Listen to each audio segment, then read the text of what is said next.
Gravando.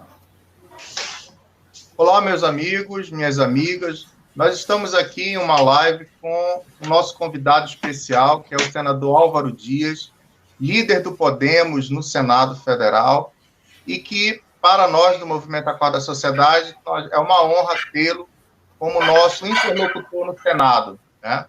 Quero agradecer, senador, pela sua disposição de estar conosco. Olá, meus amigos. E peço aos amigos que divulguem esse vídeo, deem um like aí no nosso vídeo, para que a gente possa levar essa informação para a maior quantidade de pessoas possíveis no Brasil. Senador, boa tarde, parabéns aí pelo seu trabalho, pela sua atuação parlamentar, que é uma atuação exemplar. O senhor é um grande líder que sempre trabalhou combatendo a corrupção, né, defendendo causas importantes e sempre com muita honradez, elegância de comportamento, trabalhando questões republicanas, e que muito nos honra ter um parlamentar do seu nível, da sua categoria. Isso é muito importante para a política brasileira. O objetivo desta live é para tratar do PL que já foi aprovado no Senado Federal, que trata da suspensão dos consignados, o PL 1328, de 2020. E esse PL já foi aprovado no Senado, está na Câmara, e nós estamos em uma mobilização nacional com um conjunto de mais 8 entidades, 8 grandes coletivos de entidades, pela sua aprovação. E nós gostaríamos de saber do senhor o seu posicionamento em relação a esse projeto da suspensão dos consignados e também falar sobre o seu projeto que limita juros, os juros abusivos que são praticados no Brasil. Muito obrigado. Eu que agradeço. Primeiramente, as minhas escusas, né? Eu acho que todos estão percebendo aí uma iluminação precária. Aqui no sul, chuva, frio, tempestade e um apagão. Nós estamos sem energia e, nesse momento, iluminado aqui pela luz de um telefone celular. E vamos até onde aguentar essa energia provisória, né, que adotamos aqui. Em relação aos consignados, né, eu tinha um projeto, o senador Otto Alencar tinha outro, e nós optamos pelo projeto dele porque minha preferência foi apresentado com anterioridade, e o projeto dele acabou sendo aprovado. Ainda hoje, pela manhã, eu tive um contato telefônico com ele, que me informou que o projeto está parado na Câmara dos Deputados, na gaveta, não é colocado em votação, e me parece que, segundo ele informou, o Rodrigo Maia não está disposto a colocar em votação. Então, fica aí a dica para que vocês pressionem o presidente da Câmara dos Deputados para que coloque em votação esse projeto dos consignados. Veja que nós estamos em plena pandemia, as dificuldades aumentam e o setor financeiro, as instituições financeiras ou o sistema financeiro, especialmente esse oligopólio de grandes bancos, não oferece contribuição alguma neste momento.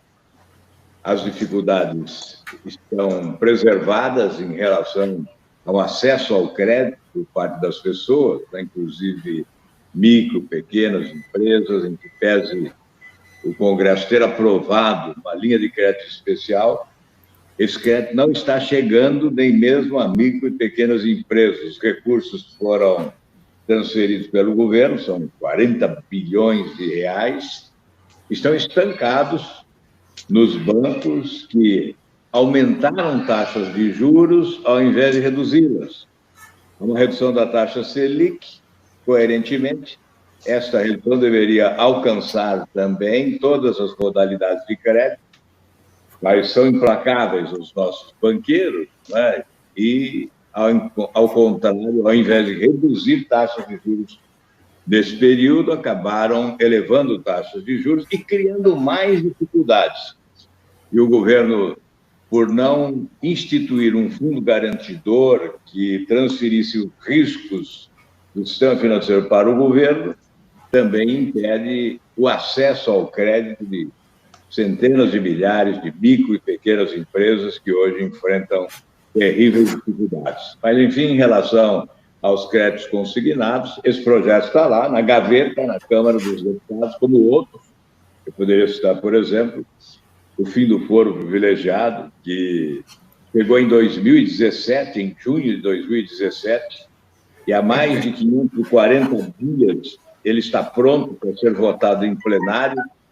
Em uma única sessão, com 2 turnos, nós poderíamos promulgar a emenda constitucional que acaba com o foro privilegiado, e esse projeto está lá na gaveta da Câmara dos Deputados, da presidência da Câmara dos Deputados. Perfeito. Passar a palavra para o Felipe Brito. Opa, boa noite, senador. Tudo bom? Boa noite. Primeiro, prazer, senhor aqui. Dependente da luz ou não, o senhor deu um jeito aí para estar aqui conosco. Estou muito feliz. Como eu vim falando, assim, a gente não esperava ter tanto acesso a vocês, vocês estão abertos a escutar, né? Nós dizemos aqui que nós somos a voz do aposentado, pensionista e servidor público. Nós estamos aqui agora, acredito que vai chegar aqui mais de 100 mil pessoas essa live, com certeza, e nós temos que tentar passar um pouquinho, que eles vêm pedindo a gente aqui, passar direto para o senhor.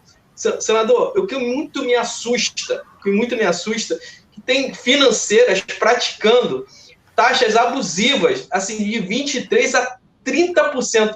Como que chega até vocês? Vocês ficam sabendo? Como que está o andamento disso no Senado? Assim, a gente sabe aqui na ponta. Eu sei que o aposentado, ele vem até mim e fala: Felipe, eu não aguento, estou sem pagamento. A gente estava fazendo uma conta básica que parece mentira, mas é a realidade que eu vejo aqui na ponta. Vamos lá. Hoje ele desconta 30% do consignado, não é isso? 5% do cartão consignado, 35% do consignado. Além disso, ele pode ir numa financeira e descontar mais 30% da renda dele e, pasme, ele sai dessa financeira, atravessa a outra rua e vai na outra financeira e pega mais 30% da renda dele bruta. Ele fica com 95% da renda dele comprometida, né? E com um juro de 23% a 30% ao mês. Isso chegou no Senado, é do conhecimento de vocês? Tá valendo? É isso mesmo? É isso mesmo? O aposentado vai ficar sem salário? Como que vocês estão vendo isso lá? Tá tendo alguma providência? Fica à vontade. Há anos eu venho trabalhando, estudando e combatendo o sistema financeiro e a sua crueldade. Na verdade, os bancos são privilegiados no nosso país há muito tempo. No ano passado, eles obtiveram o maior lucro da história, 108 bilhões de reais. São 5 grandes bancos. Basta, portanto, que 5 banqueiros se reúnam em torno de uma mesa e decidem qual a taxa de juros que nós temos que pagar e qual a taxa de serviços que temos que pagar. Agora, recentemente, estes bancos alcançaram um patrimônio superior ao Produto Interno Bruto do Brasil. O Produto Interno Bruto nosso é de 7 trilhões e 300 bilhões de reais. Esses bancos alcançaram um patrimônio de 7 trilhões 360 bilhões de reais. Portanto, pela primeira vez na nossa história, os bancos ultrapassaram o PIB, com um patrimônio dessa extraordinária importância, não é? Veja só, vamos repetir, 7 trilhões 360 bilhões de reais.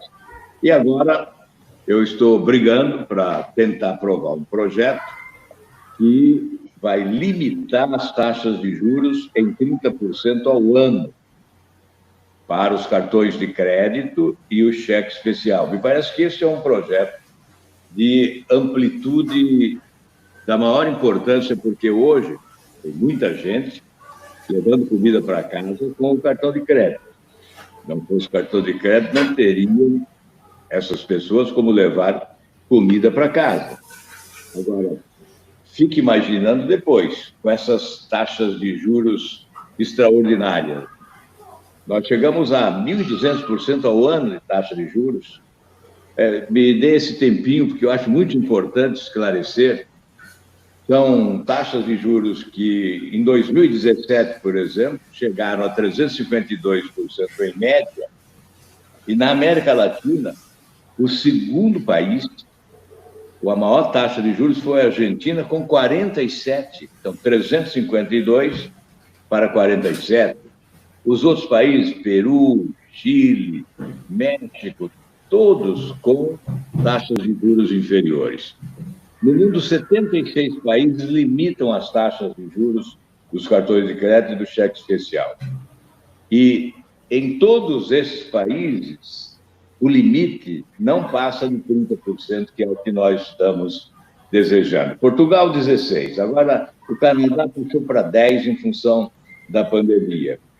Todos esses países, a Espanha, por exemplo, que é 18%, recentemente um banco foi condenado, já em 2 oportunidades foi condenado por cobrar taxa de juros de 27%, porque lá instituiu-se a lei da usura. No meu projeto também se instituiu a lei da usura. Bem, recentemente, além da pressão dos bancos, do lobby dos bancos, nós passamos a ter o lobby de grandes lojas, varejistas, e da Via Varejista, que administra alguns cartões de crédito. Eu fiquei surpreso e fui verificar por quê. Então, essas grandes lojas varejistas também possuem o próprio banco, o seu banco, com o seu cartão de crédito, e ganham mais com as taxas de juros que cobram dos cartões de crédito do que propriamente dos produtos que vendem.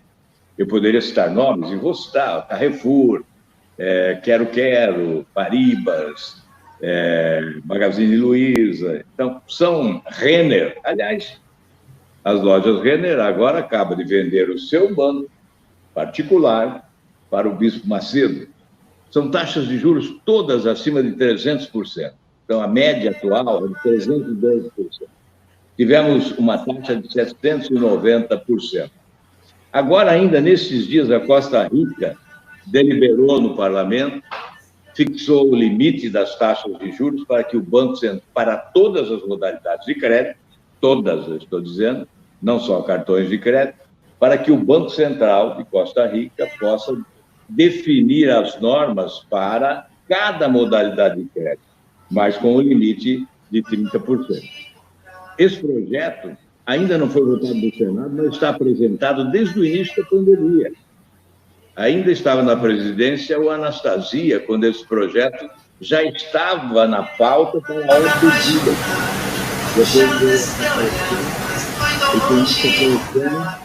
O projeto não vai para a pauta e nós estamos aguardando a oportunidade. Amanhã de manhã tem uma reunião de líderes e que nós vamos novamente insistir para que esse projeto possa ser votado. Houve aí um barulhão muito grande, não sei se deu para ouvir, né? Sim. Tem algum celular que tocou, que está fazendo barulho? Eu posso fazer mas em questão, senador, sobre o crédito pessoal. O seu projeto, se não tem como incluir o crédito pessoal também, porque eu queria que você olhasse com carinho esse detalhe do débito em conta, que muitas vezes o aposentado é obrigado até mesmo trocar de conta escolhida pela própria instituição financeira para não ter o risco de perder esse desconto. Então, eu queria que o senhor olhasse com carinho em relação ao débito em conta do aposentado, pensionista e servidor público. E está chegando, no mínimo, a gente está falando ao mês. Muita gente fala 30%, acho que é o ano, não. É 23% a 30% ao mês. Queria que o senhor olhasse com carinho nessa questão do aposentado, pensionista e servidor público, que é a nossa pauta aqui. Eu acredito que todo mundo aqui tem a bandeira do aposentado, pensionista e servidor público. Muito obrigado, senador. Nesse momento de pandemia, que nós estamos trabalhando com esse sistema remoto de operação, estamos buscando aquilo que é mais urgente, aquilo que é emergencial. Mas, sem dúvida, esse é um grande desafio também para o parlamento, que é um espaço muito apertado que o parlamento não deveria interferir nessa questão do sistema financeiro, sim, o Banco Central. Como o Banco Central se ausenta, nós temos que estar presentes. Eu imagino ser este um dos grandes desafios para um projeto estratégico de desenvolvimento econômico do nosso país, e agora, mais do que isso, até um projeto estratégico de recuperação econômica. O sistema financeiro tem que ser utilizado a favor do desenvolvimento. Hoje, ele tem o privilégio de ter um cliente especial que é o governo, e com isso não depende de concorrência no mercado. Eu repito, 5 grandes bancos respondem por cerca de 90% do crédito no país. Você pega o Banco Itaú, por exemplo, tem em caixa 90 bilhões girando de cartões de crédito. Então, estes bancos, essas instituições financeiras, não desejam uma mudança. E o mundo avança. Você vai para a China, tem lá o Wang Jin, que é um economista que promoveu transformações na economia da China. Hoje ele já estuda a digitalização da moeda, que pode arrebentar com o sistema bancário norte-americano. E, por sua vez, os Estados Unidos começam a discutir a hipótese da conta no Banco Central, ou seja, Banco Central para todos. Estão avançando no mundo, estão evoluindo, e nós estamos aqui abraçados ao atraso. Não vejo iniciativas. Esse sistema financeiro continua preponderante.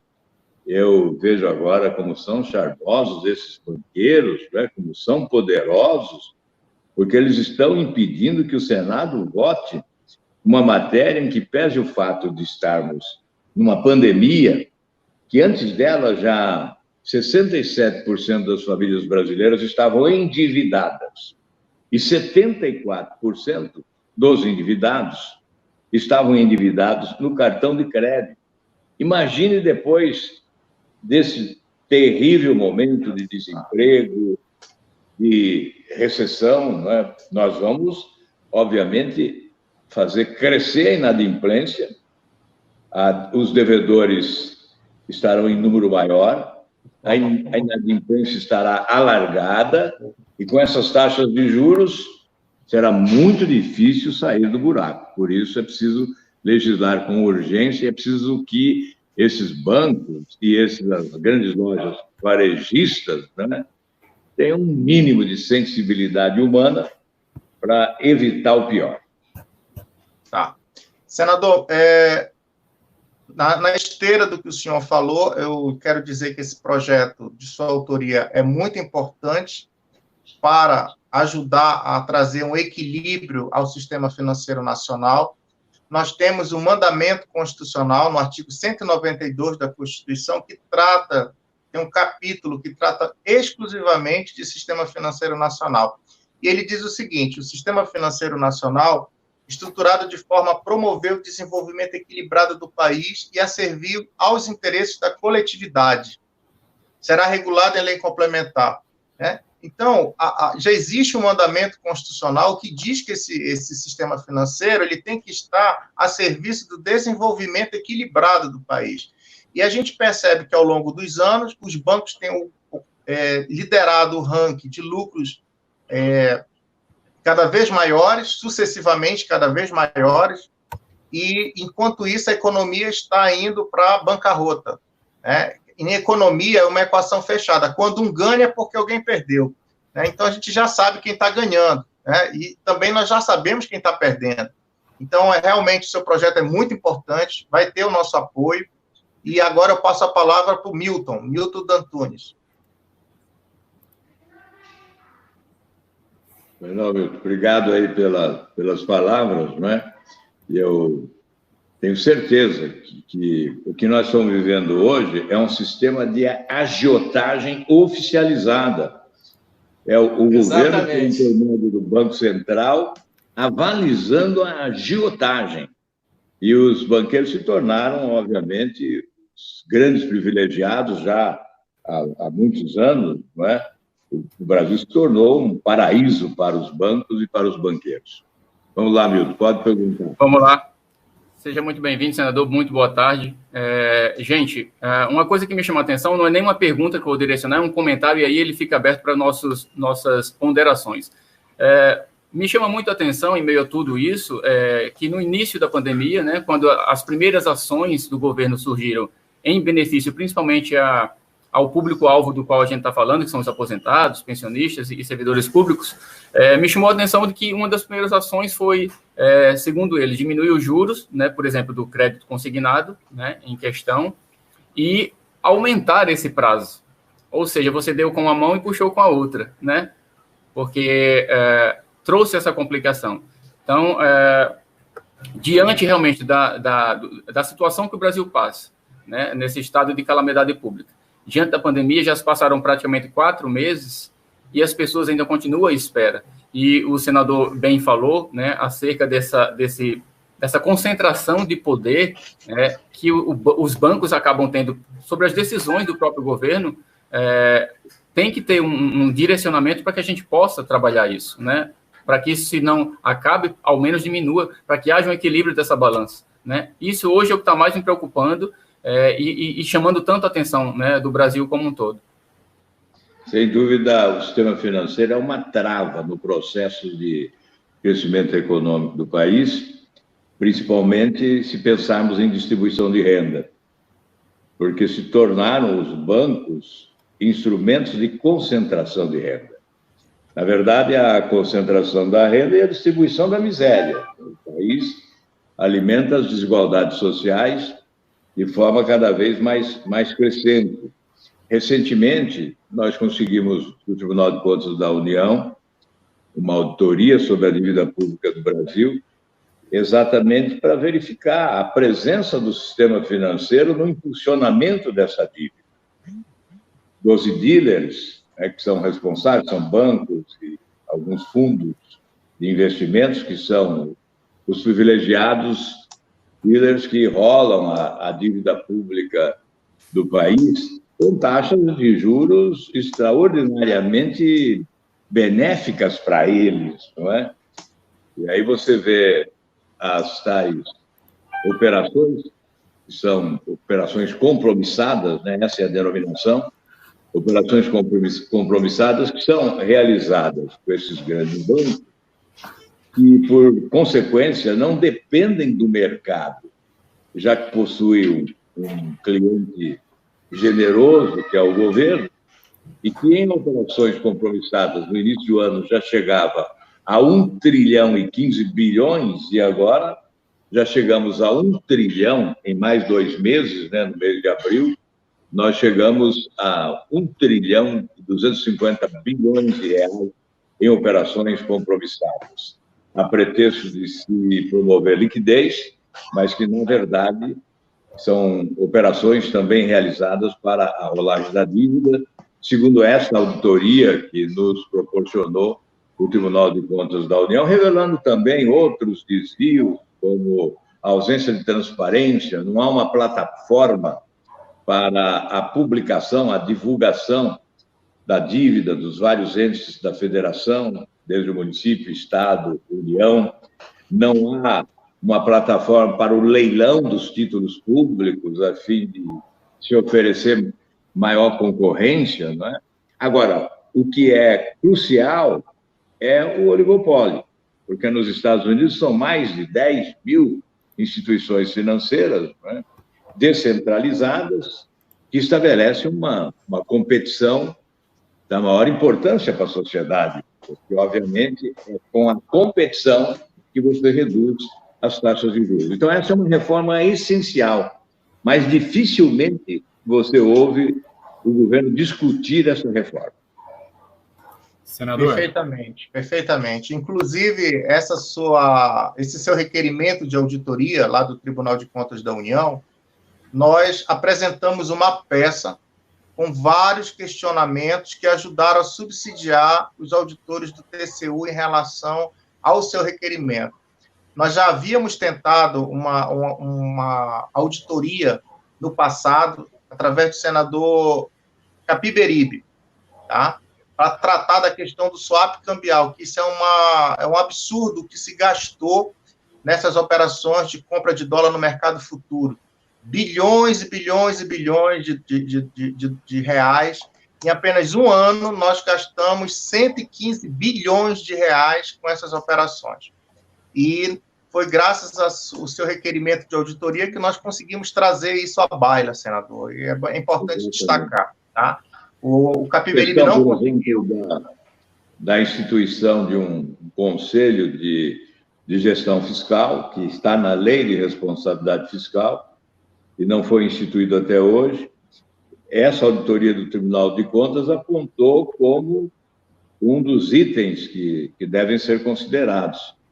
Além, evidentemente, daquilo que já disse, dessa questão das taxas de juros privilegiadas nas operações compromissadas, do privilégio que é oferecido a 12 dealers, né, que são alguns grandes bancos, mais alguns fundos de investimento, e da ausência completa de transparência, né, sem uma plataforma para divulgar o endividamento dos entes federados, e também sem a plataforma para o leilão dos títulos públicos, que certamente possibilitaria uma concorrência para a redução dessas taxas de juros. Não é? Então, nós estamos entregues. Exatamente. E a transparência, a falta de transparência também, né? A gente nem sabe para quem a gente deve. É muito complicado a falta de transparência no Brasil. Eu vou passar a palavra agora para o nosso amigo, doutor Sandro Gonçalves, né? Que, na verdade, é o anfitrião dessa nossa live. Doutor Sandro, por favor. Senador, antes de mais nada, eu queria te falar que é um prazer ter o senhor aqui, estar recebendo o senhor. Nós temos um grande respeito ao trabalho que o senhor faz nesse combate aos juros abusivos, aos bancos. A gente sabe quanto isso surra o nosso povo, né? Porque os bancos têm o custo Brasil e o lucro mais alto possível, tá? De vários países. O Brasil é um dos que mais castiga o seu investidor, a sua população. Mas uma pauta que a gente briga muito e defende muito aqui no nosso canal, até porque o nosso canal tem um público muito grande de aposentados, pensionistas e servidores, é a pauta da suspensão dos consignados, que é ligada à questão dos juros também, mas que poucos sabem, né, que o senhor teve um projeto de lei, que foi o projeto 1448, que tratava especificamente dessa suspensão dos consignados. E era um projeto muito completo, um projeto muito bem feito, que chegou a ser pautado no Senado, mas outros vieram e foram trazidos à votação, como, por exemplo, o PL 328 do Otto Alencar. Cumpre lembrar que o projeto do senhor, além de suspender de março até agosto, que era o prazo, previa a restituição do que já fosse descontado. Então, foi um projeto muito completo, muito bom. Eu cheguei, inclusive, a falar desse seu projeto aqui.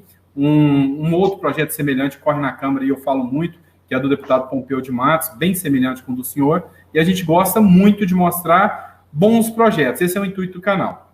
O que eu gostaria de perguntar e pedir, dar aquela cutucada ao mesmo tempo, é que a gente sabe que foi votado no Senado e o pessoal precisa muito dessa suspensão. E a gente sabe que o senhor, dentro do Podemos, tem uma influência muito grande, e não só dentro do Podemos. O senhor, como autoridade política, tem um poder de convicção muito grande. Então, eu gostaria que o senhor falasse sobre essa questão específica do consignado, da suspensão do consignado, quanto isso ajuda e a motivação de se realizar o projeto, e pedir ajuda nessa luta. Porque agora a pauta está com os deputados. A gente sabe que já saiu do Senado, mas a gente sabe o poder que o senhor tem, e a gente sabe também o respeito que todos os aposentados, pensionistas, servidores têm pelo senhor. Então, a gente queria fazer esse duplo sentido. Pedir o porquê, perguntar para o senhor o porquê, e que desse o norte do porquê esse projeto do senhor foi feito, como o senhor viu essa necessidade do cidadão, e pedir essa ajuda do senhor para nos auxiliar ali junto à Câmara. Quando nós recebemos a sugestão do projeto, imediatamente o apresentamos, né? Considerando que realmente, diante dos males dessa pandemia, alcançando as finanças das pessoas, especialmente os mais vulneráveis, né? Esse seria um projeto adequado, que ganham demais em tempos de normalidade. Então, não há razão para manter a mesma margem de lucro em tempo de excepcionalidade. O normal seria o próprio banco entender que é hora de entregar um pouco, de contribuir um pouco, reduzindo a sua margem de lucro. Nós não estamos propondo prejuízo, estamos apenas pretendendo uma redução na extraordinária margem de lucro que tem os bancos, inclusive trabalhando com os consignados, que é uma renda líquida e certa para os bancos, né? Não há nenhum receio que isso venha já no contra-cheque do servidor público, já veio o desconto, então o banco é tranquilo, tem segurança em relação ao recebimento, então era o momento para se cobrar uma participação mínima que fosse dos bancos nessa questão. Por isso apresentamos um projeto e nós entendemos que não era hora de egoísmo, então de protagonismo, que o objetivo era o pragmatismo, tínhamos que obter algum avanço e entendemos que seria facilitado o avanço com o projeto do Otto Alencar, porque o meu encontrava uma enorme resistência. Mas por isso, eu próprio passei a apoiar o projeto do Otto Alencar, houve um substitutivo, o substitutivo era um recuo, e nós acabamos aprovando depois, né, um destaque que fez restabelecer a íntegra do projeto do Otto. Mas agora vem o problema. Eu disse no início, imagino que perceberam bem a estratégia, né, que o Otto Alencar me disse hoje pela manhã que o Rodrigo Maia afirmou que não vai colocar em votação na Câmara o projeto. Ou seja, está aceitando a pressão que vem dos bancos, do sistema financeiro. Então, os poderosos, que de forma implacável, não oferecem uma contribuição mínima numa hora como essa. A estratégia que eu recomendo agora é realmente de pressionar o presidente da Câmara para que coloque em deliberação. Aí fica a critério de vocês uma definição. Se prefere uma alteração no projeto, aí ele retorna ao Senado, que leva mais tempo, né? Ou se aprove, ou se desejam aprovar da forma como está, porque, de qualquer maneira, já se constitui num avanço, né? Nós tínhamos, inclusive, essa questão da retroatividade, né? Que pese o fato do projeto não ter sido ainda aprovado, a retroatividade beneficiaria desde o mês de março, né? Então, essa é a sugestão que eu faço agora. A pressão tem que ser sobre o presidente da Câmara, porque ele tem a prerrogativa, vocês já sabem disso, né, que nós temos um sistema presidencialista de muito poder também no Congresso. É a prerrogativa do presidente do Senado, a ordem do dia, definir a ordem do dia, reúne o colégio de líderes para ouvir, mas sempre prevalece o desejo de quem preside. E na Câmara é da mesma forma. Especialmente nesse sistema remoto de deliberação, a nossa capacidade de debater fica limitada, né? Porque nós estamos à distância e tremendamente limitados. O nosso acesso é sempre comprometido. Por isso, eu creio que a estratégia, neste momento, de todos os interessados, é exercer uma pressão forte sobre o presidente da Câmara para deliberar essa matéria. Muito obrigado, senador. Muito obrigado, senador. Realmente, nós desenvolvemos uma campanha. A nossa campanha é aprovar sem alterar, porque já foi aprovado no Senado e a gente ganha tempo para conseguir essa medida. E nós criamos uma plataforma onde existem os e-mails dos deputados, acesso à interface, às redes sociais, Facebook, Twitter e Instagram, e nós estamos fazendo essa interlocução com os parlamentares, pedindo apoio, de modo que o Colégio de Líderes da Câmara seja acionado para pautar esse debate, que é um debate importante e necessário. Inclusive, a gente apela para o senhor, a gente solicita o seu apoio junto ao Podemos da Câmara, né, para que o Podemos da Câmara se alie ao PSD nesse esforço coletivo para levar isso ao nosso Colégio de Líderes da Câmara. E agora nós temos Vai contar conosco, eu já vou imediatamente fazer contato com o Léo Moraes, que é o líder do Podemos na Câmara, para que ele adote uma postura de grande empenho, e ele é bastante empenhado, sim, e certamente vai dar uma contribuição para que esse projeto possa ser colocado na pauta. Excelente. E olha, o senador Álvaro Dias, ele tem uma característica. Ele nunca deixa para amanhã algo que pode ser feito hoje. Isso é uma característica dele, né? E é uma pessoa que tem palavra e cumpre. Senador, vamos falar agora sobre o fim do foro privilegiado. O senhor lutou bastante sobre isso. É pauta do Movimento Acorda Sociedade. O senhor sabe disso, que nós participamos de todo o debate que houve na Câmara, na articulação também com o Senado. E esse projeto está engavetado, assim como também está engavetada a questão da suspensão do projeto da suspensão dos consignados. Fale da importância desse projeto, porque nós já sabemos, mas é importante porque o senhor é autor, o senhor foi o construtor do acordo que permitiu a aprovação no Senado, né, trabalhou para que esse projeto não sofresse emendas lá na comissão, né, que tratava da PEC 333 de 2017. Fale para a gente o que é que nós podemos fazer, o que é que o Brasil precisa fazer para desengavetar isso aí. Veja, é surpreendente a resistência dos que trabalham contra o combate efetivo à corrupção, porque esse projeto, 2013, no Senado, né, ele foi aprovado em maio de 2017, no Senado, 4 anos depois, portanto, depois de um grande esforço. Aí foi para a Câmara no dia 6 de junho de 2017.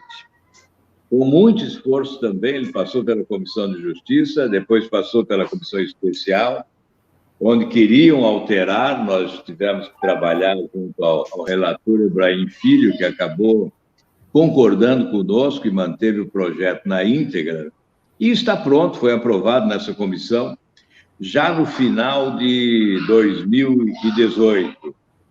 Então, ele está mais de 540, quase 550 dias, né, lá pronto, na mesa do presidente da Câmara, para ser submetido à deliberação no plenário. Uma única sessão do plenário da Câmara dos Deputados, uma votação em 2 turnos, e o projeto será promulgado e nós acabaremos com o foro privilegiado, que é uma excrescência, porque uma contradição, o artigo 5º diz que somos iguais perante a lei, e há esse dispositivo mal ajambrado, não é, que fez com que as asas do foro privilegiado voassem a partir da Constituição de 88, alcançando mais de 55 mil autoridades brasileiras, desde o município até a União, nos 3 poderes. Porque alguns ainda pensam, né, que o foro privilegiado só beneficia os políticos. Não, beneficia magistrados, beneficia o Ministério Público, a polícia, enfim, de baixo em cima são mais de 55 mil autoridades beneficiadas. Há poucos dias, inclusive, tivemos um exemplo disso. Um promotor de São Paulo que assassinou há quase 20 anos um jovem, e ele valeu-se do foro privilegiado, foi absolvido. Recentemente, ele perdeu o emprego. Perdendo o emprego, perdeu o foro. Aquele julgamento foi anulado e ele pode ser submetido agora a júri popular, se ele não conseguir expedientes protelatórios, porque em 2024, se ele conseguir expedientes protelatórios até 2024, ele terá o crime prescrito. Então, veja o mal que faz o foro privilegiado. O foro privilegiado é um guarda-chuva protetor de marginais de colarinho branco. Então, eles são colocados, eles não, porque eu também sou senador, então nós somos colocados num pedestal como se pudéssemos ter um privilégio como esse, não é? Então, nós queremos combater isso com todas as forças. E também estamos na dependência agora do presidente da Câmara. É preciso que ele responda. Hoje ainda o jornal O Globo publicou um editorial dizendo da importância de se votar no fim do foro privilegiado. Há muito tempo, lá atrás, quando eu coloquei esse projeto em votação, o próprio jornal O Globo fez um editorial contra o projeto. Estrategicamente, eu retirei para que ele não fosse derrotado.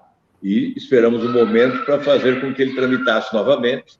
Agora chegamos à Câmara dos Deputados e a linha editorial do Globo muda, porque agora defende o projeto. Então, eu não vejo nesse país quem possa ser contra, a não ser marginais. Se você fizer uma pesquisa, seguramente mais de 90% dos brasileiros desejam acabar com esse foro privilegiado. Será um salto civilizatório, um passo importante, né, na direção de uma nova justiça nesse país. Senador, realmente a gente sabe que o Brasil é uma ilha de impunidades, que infelizmente a Constituição não é respeitada.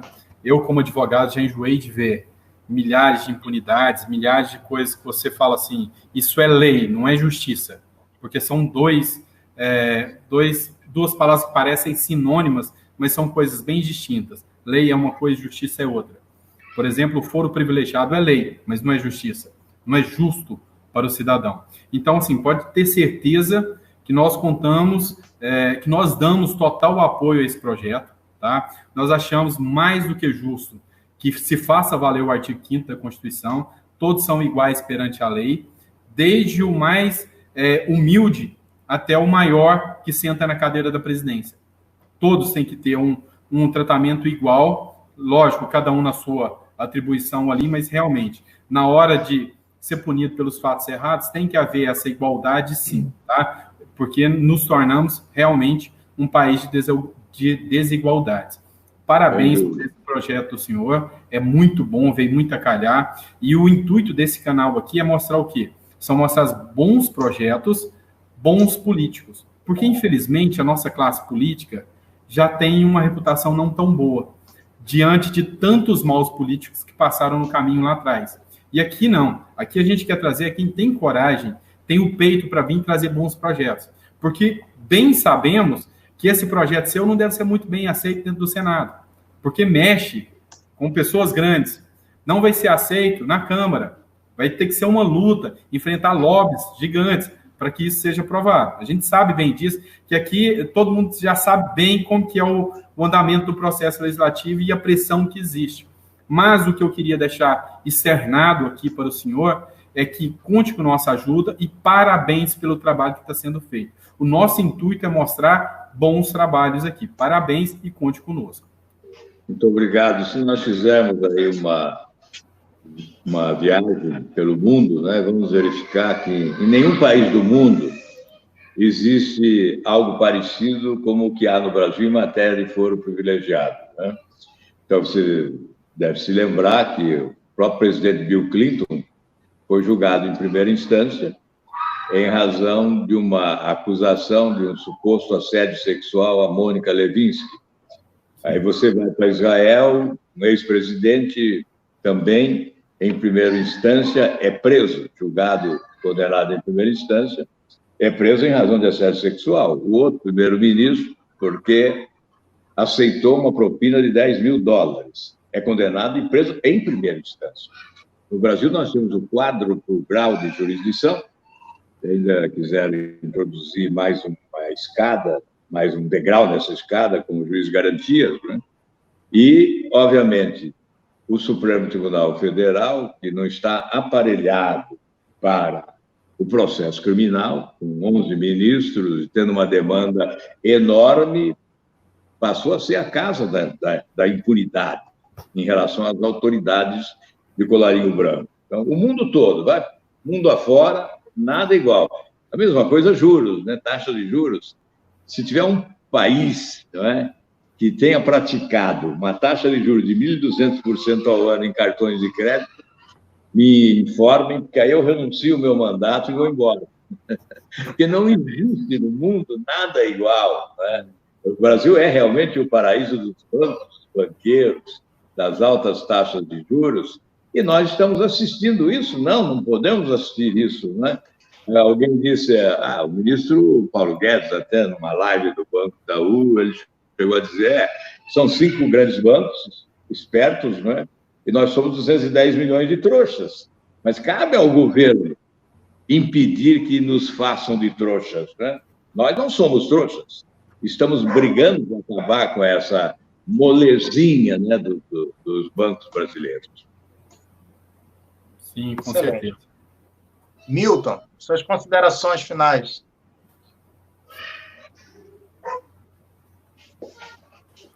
Eu fico feliz que a gente possa estar caminhando, senador, para uma visão mais ampla, como o senhor está demonstrando, né?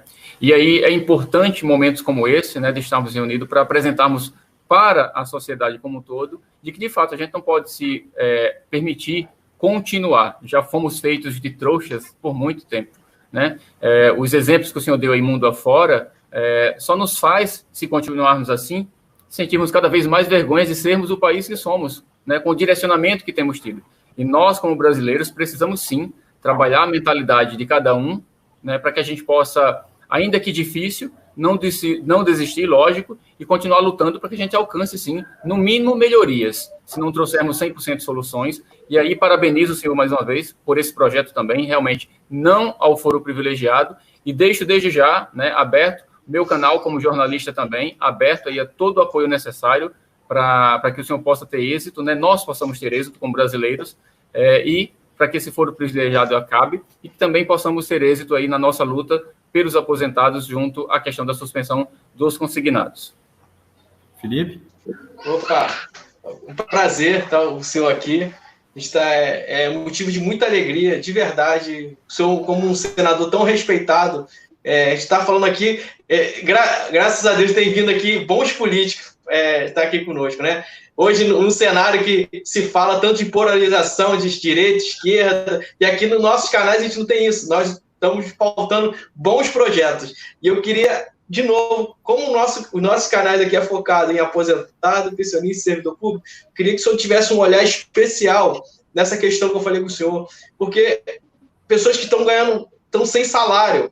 Então, eu queria que o senhor se aproximasse mais da gente, poder levar esses questionamentos. Nós somos a ponta aqui, nós falamos que somos a ponta, ouvimos os aposentados, a gente conseguir filtrar e levar isso para o senhor recebesse essa mensagem dos aposentados, pensionistas, que estão clamando por justiça, tá? Porque isso eu vejo, como o senhor falou, nós usamos a palavra, agiotagem legalizada. Nós não podemos aceitar isso, né? Basta. Já está na hora. Eu acho que essa pandemia ela veio para trazer outras coisas, né? Tem um lado ruim, mas também tem que trazer o lado bom, né? Que a população ela está de olho e ela vai cobrar sim. E eu espero que o senhor nos apoie nessa jornada aí de abraçar o aposentado, o pensionista, o servidor público e tirar ele de vez, trazer o salário dele de volta. Essa é a minha pauta aqui, a pauta do pessoal. Eu conto com o senhor. Espero que eu possa contar com o senhor. Muito Senador, obrigado. Antes de encerrar, eu só vou fazer um link aqui, porque a pauta desse canal é realmente a defesa dos aposentados, pensionistas e servidores. Tem uma ideia legislativa que a gente propôs, a gente mobilizou as redes sociais e a gente conseguiu quase 100 mil votos, que é o 14º salário emergencial. A gente entende que, como houve adiantamento do 13º, chegando no mês de dezembro, o aposentado e o pensionista não vai ter esses recursos, porque esse 13º já foi adiantado e foi gasto com medicamentos, com remédios durante a pandemia. Tanto o aposentado e o pensionista, assim como o comércio, vai sentir a falta desse recurso. Então, a gente fez essa ideia legislativa, que se tornou a SUG número 11, e, posteriormente, foi levado ao relator, que aceitou o projeto, e hoje a gente tem uma PL que é nascida do povo, que é a PL 3657, que trata desse 14º salário. Então, nós vamos te pedir que analise com carinho essa proposta, que é algo em prol do povo, do aposentado, porque realmente, além de fazer falta na economia, porque não vai ter o 14º mais, e as dívidas de IPTU, as dívidas escolares, e aquela pessoa que vendia, talvez uma ceia melhor no final do ano, aquele comerciante que vendia medicamentos, que vendia frutas, esse vai sentir falta desse recurso. Então, é onde a gente pede para o senhor que olhe com carinho esse projeto 3657, que nasceu desse canal e do nosso público. E hoje é um projeto de lei. Então, eu peço que o senhor analise com carinho, porque vai beneficiar bastante os aposentados e pensionistas, tá? E a palavra... Eu quero me colocar à disposição de vocês para todas essas pautas, né? Eu imagino que todos dependem de um representante, de um governo, mas certamente os mais vulneráveis necessitam mais dessa representação, né? Aposentados, você faz referência ao final do ano, eu imagino aqueles que dependem de medicamentos caros, né? E muitas vezes encontram dificuldade de adquiri-los, exatamente porque a aposentadoria mingua, né? Derrete. Nós tivemos aí uma reforma da Previdência mal ajambrada, né? Que, na verdade, acabou colocando mão grande no bolso dos que mais necessitam. Então, é nosso dever, podem contar conosco, sim, vamos estar sempre à disposição para defender essas reivindicações. Quer dizer que foi uma satisfação muito grande participar com vocês, em que pese a limitação aqui, eu estou incomodado, né, com essa luz aqui do celular no rosto, mas é uma escuridão total aqui ao meu redor em função do apagão que aconteceu aqui na minha região. Como diz o meu amigo, é melhor o feito do que o perfeito. Então, independente da circunstância, queria agradecer mais uma vez o senhor estar aqui, independente da circunstância. Muito obrigado. Obrigado a você, então. Um grande abraço a todos aí. Viu? Muito obrigado. Valeu. Obrigado, senador. Prazer imenso. O Nery voltou. Todos. Obrigado. Obrigado, senador. Um abraço.